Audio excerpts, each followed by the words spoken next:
how would you rate your response to this crisis?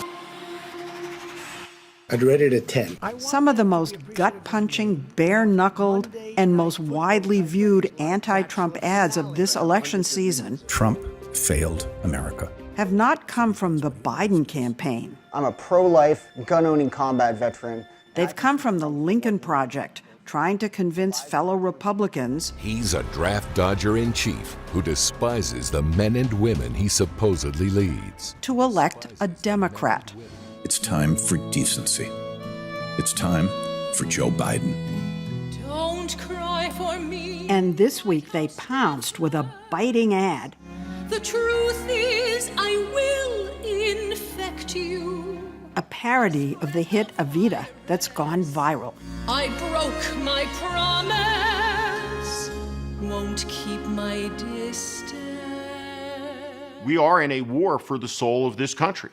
Steve Schmidt, one of the founders of the Lincoln Project, is a longtime Republican strategist who worked in the George W. Bush White House and ran John McCain's 2008 presidential campaign. How did serious Republicans decide to go rogue? We all had a conviction that there are millions of Republicans who look at this debacle and reject it. And what we thought we could do is talk to those voters in the language and the iconography that they understand, connect with them and persuade them, many of them, to vote for the Democratic nominee for the first time in their lives. Have you lost friends over this? For sure, of course. He launched the Lincoln Project Super PAC in December with 7 co-founders, including Rick Wilson, media consultant and ad maker for Republicans like Rudy Giuliani and Marco Rubio. Veteran Republican strategist John Weaver, who also worked with McCain and John Kasich. George Conway, conservative lawyer and husband of Kellyanne Conway, herself recently diagnosed with COVID-19, and Reed Galen, who worked on both George W. Bush's campaigns. Together, more than 200 years of Republican Party activism. Have you given up your careers? None of us will ever work in Republican politics. Again, we joke that, like some of the explorers who came to the New World, they were incentivized by the captain when he burned the ships, that there was no return going back. Working from their homes across the country, the Lincoln Project team likes nautical analogies. They call themselves a pirate ship, with Reed Galen helping chart their course. We do not represent any candidate. We don't represent any campaign. We don't represent any political party. So it allows us a great deal of freedom. We sail the seas, and when the opportunity presents itself, we unfurl the Jolly Roger and go to town. Ready for 4 more years. These buccaneers have made a name for themselves with malicious attack ads, churning out new ones almost daily, most released cost-free on social media. Good. Okay, ship it around to the group. Let's get an approval on it. Okay. Rick Wilson is in charge of the ads. Who are you aiming for? What kind of a voter? So those independent-leaning men, those college-educated Republicans, the suburban Republican women, we understand where these voters are. We understand who they are and how they think. And Leslie, it's a game of small numbers. I mean, Donald Trump won this election by 77,000 votes in 3 states. You basically have endorsed Joe Biden. We have endorsed Joe Biden, yes. It feels like, I'm sure, to the other Republicans, is a total betrayal. Republicans can call us, betrayers of the faith all they want. We sleep well at night. John Weaver feels it's the party that's betrayed him. I mean, look, Leslie, we've gone from caring about character, rule of law, defending the Constitution, a cogent national security policy, free trade. Where are all those issues? Imagine if you travel the country for 30 years fighting for Republican principles and you learn it was all a lie. No one cares about all the issues that we fought for. How painful is it for you to turn against the Republican Party? Do you ever sit around and talk about you're repudiating your life in a way? Yeah, of course we do. I mean, we're busy, but there are moments of melancholy about it, no doubt. It's morning again in America. One of the most effective political ads ever was Ronald Reagan's Morning in America from 1984. This afternoon, In May, the Lincoln Project made a version that flipped the original on its head, adding the letter U to mourning. There's mourning in America. Today, more than 60,000 Americans have died from a deadly virus Donald Trump ignored. The day it was released, the ad got more than 500,000 views. Among them, the president, who unleashed a tweet storm at 12:46 a.m., calling the Lincoln Project losers. Mr. President, do you want to make any comment about this Lincoln Project ad? Yeah, no, I saw it. It's a group of major losers. They're Republican losers, and they should call it the Losers Project. Okay, thanks. The president attacked all of us by name, called us losers, and we raised $2 million in 48 hours. So he's helping you. He bought us instant credibility. And gave them a strategy. Here's what Trump's own people are saying about him. Create ads deliberately designed. He's an idiot. John Kelly, Trump's chief of staff. To get under the president's skin. I don't think he's fit for office. I have the most loyal people. We have a standing by on Fox News in Washington, D.C., with Fox and friends Tucker Carlson and Sean Hannity every night. Is that because he watches? Or? Yes, because we know he's in the residence with his Super TiVo watching. Why is provoking him a good strategy? Every time Donald Trump loses his mind and throws things at the wall because a Lincoln Project ad is up, that takes the whole campaign off track. There's one thing you never get back in a campaign, and that's a lost day. Are you concerned that you're stooping to the president's level of being mean? I hope so. There's always a reflexive sort of do-gooder instinct to say, oh, I hate negative ads. People do hate negative ads, but negative ads work. What do you need in the short term? I need senior messaging for Florida.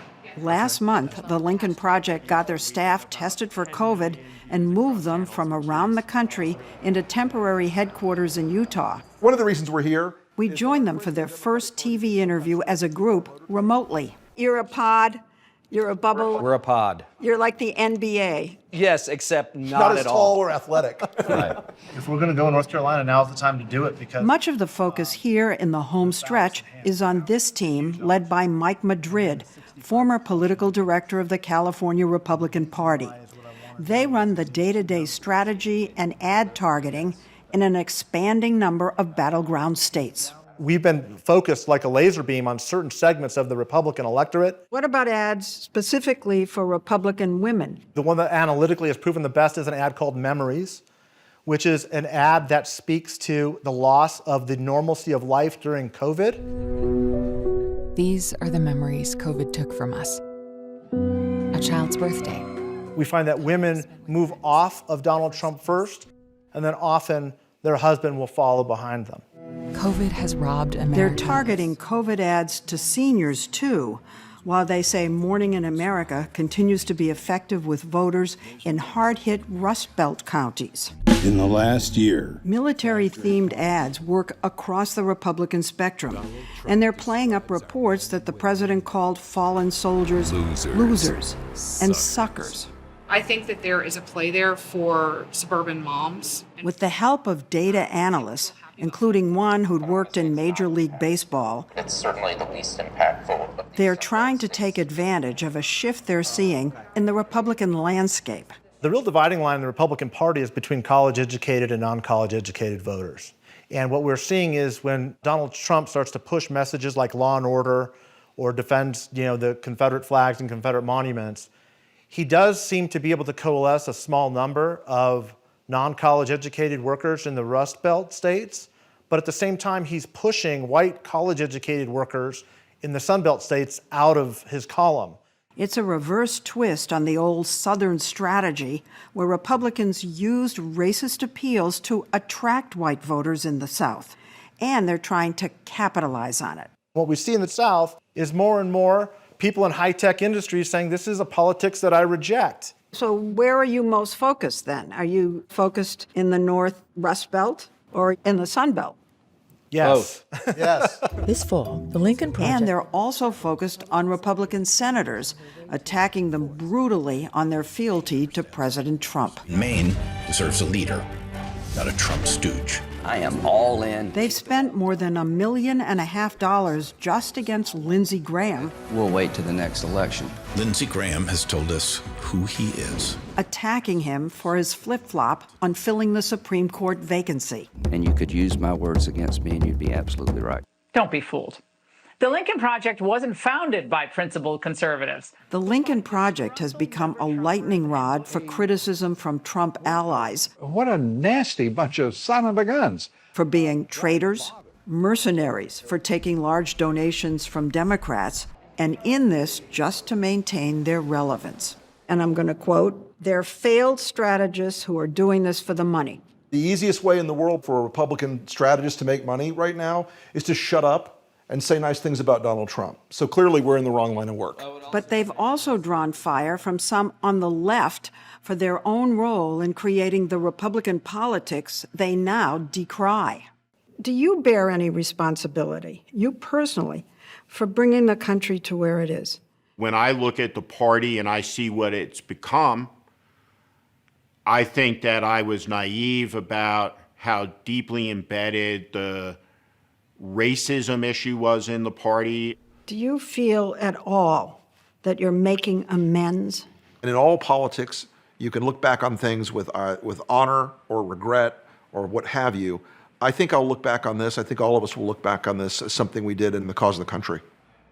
They've raised more than $60 million thus far. Write that out. And they're convinced that if they get just 4% of Republicans to switch sides, they'll succeed in their goal of defeating Donald Trump. What about the insult that everything you're doing is just playing to the choir? You're just reaching Trump haters. They already hate him. I think that we have hurt him, we have cut him, we have defined him, we have provoked him. There was not a glove proverbially laid on him for a really long time. And I think we're amongst the first groups to effectively do that. Well, you know, you say that, and he still has 90% of the Republicans, every poll you see. He could win. Well, sure. Yeah. Of course he could. Donald Trump could win. This is why, we don't sleep a lot and why we're constantly pushing to expand our envelope, because you can't take chances with Donald Trump. We're not out of this fight till the fight is done.